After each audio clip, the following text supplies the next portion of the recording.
Welcome to our channel, Reading Our Bible Across America.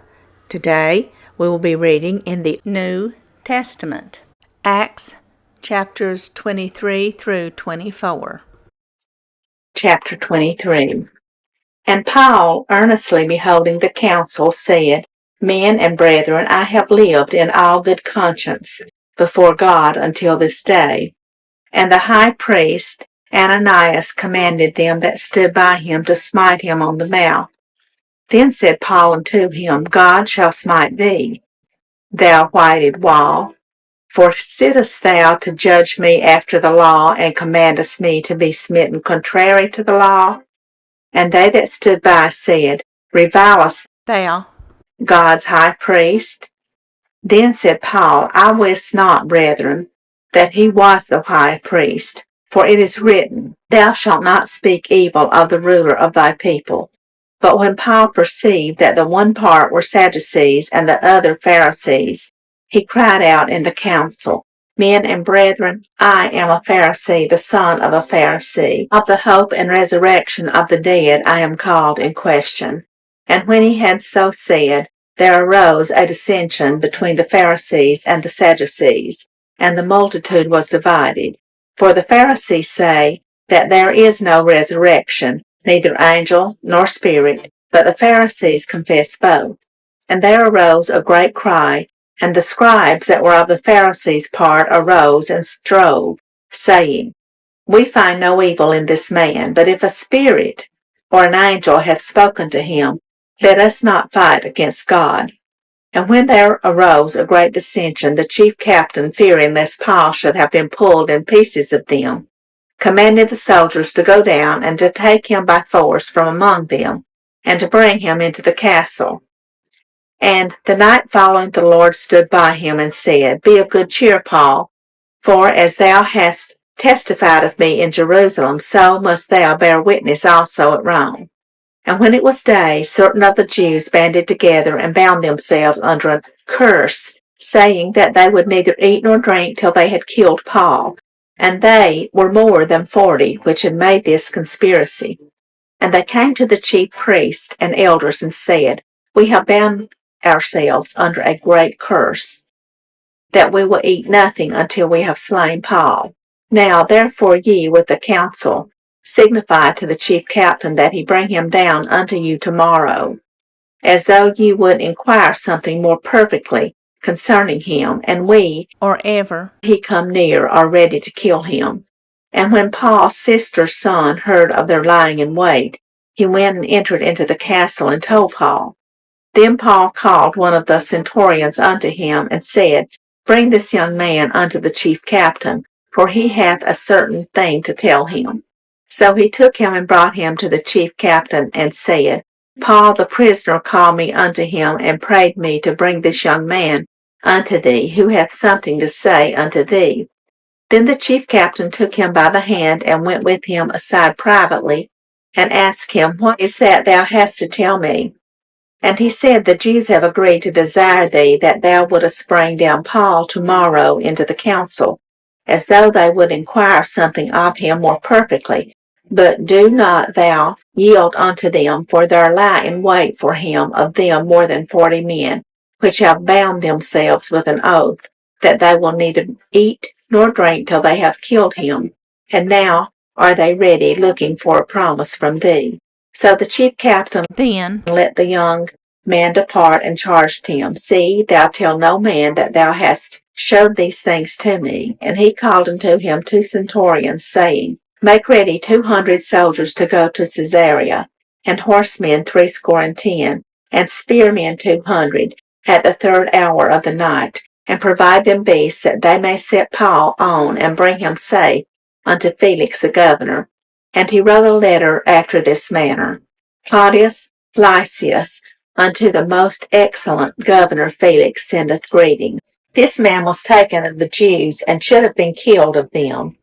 Then came I with an army, and rescued him, having understood that he was a Roman. And when I would have known the cause wherefore they accused him, I brought him forth into their council, whom I perceived to be accused of questions of their law. but to have nothing laid to his charge worthy of death or of bonds. And when it was told me how that the Jews laid wait for the man, I sent straightway to thee, and gave commandment to his accusers also to say before thee what they had against him. Farewell. Then the soldiers, as it was commanded them, took Paul, and brought him by night to Antipatris.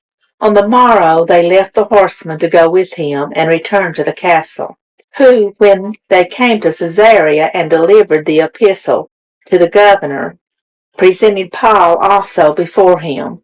And when the governor had read the letter, he asked of what province he was. And when he understood that he was of Cilicia, I will hear thee, said he, when thine accusers are also come. And he commanded him to be kept in Herod's judgment hall. Chapter 24.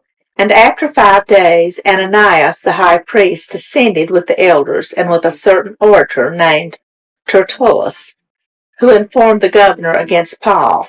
And when he was called forth, Tertullus began to accuse him, saying, Seeing that by thee we enjoy great quietness, and that very worthy deeds are done unto this nation by thy providence, we accept it always and in all places, most notable Felix, with all thankfulness. Notwithstanding that I be not further tedious unto thee, I pray thee that thou wouldest hear us of thy clemency a few words.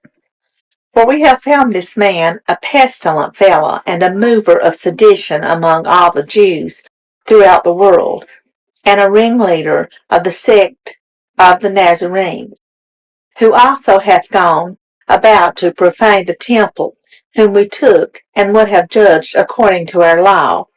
But the chief captain Lysias came upon us, and with great violence took him away out of our hands, commanding his accusers to come unto thee, by examining of whom thyself mayest take knowledge of all these things, whereof we accuse him. And the Jews also assented, saying that these things were so. Then Paul, after that the governor had beckoned unto him to speak, answered, Forasmuch as I know that thou hast been of many years a judge unto this nation, I do the more cheerfully answer for myself, because that thou mayest understand that there are yet but 12 days since I went up to Jerusalem for to worship.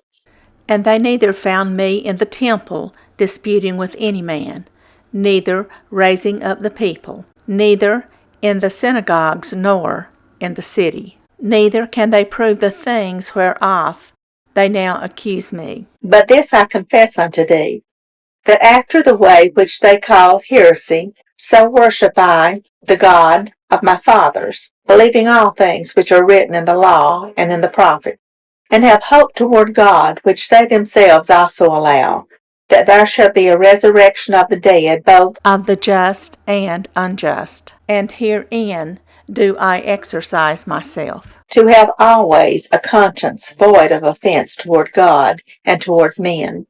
Now after many years I came to bring alms to my nation and offerings, whereupon certain Jews from Asia found me purified in the temple, neither with multitude nor with tumult, who ought to have been there before thee and object, if they had aught against me, or else let these same here say, if they have found any evil doing in me while I stood before the council. Except it be for this one voice that I cried standing among them. Touching the resurrection of the dead, I am called in question by you this day. And when Felix heard these things, having more perfect knowledge of that way, he deferred them, and said, When Lysias the chief captain shall come down, I will know uttermost of your matter. And he commanded a centurion to keep Paul, and to let him have liberty, and that he should forbid none of his acquaintance to minister or come unto him. And after certain days, when Felix came with his wife Drusilla, which was a Jewess, he sent for Paul, and heard him concerning the faith of Christ. And as he reasoned of righteousness, temperance, and judgment to come, Felix trembled and answered, Go thy way for this time. When I have a convenient season, I will call for thee. He hoped also that money should have been given him of Paul, that he might loose him. Wherefore he sent for him the oftener, and communed with him. But after 2 years, Porcius Festus came into Felix's room, and Felix, willing to show the Jews a pleasure, left Paul bound. Thank you for joining us today, and we hope you will join us again tomorrow. Please don't forget to hit the like button and subscribe. Also, leave us some comments. May God bless you and your family. Bye, friends.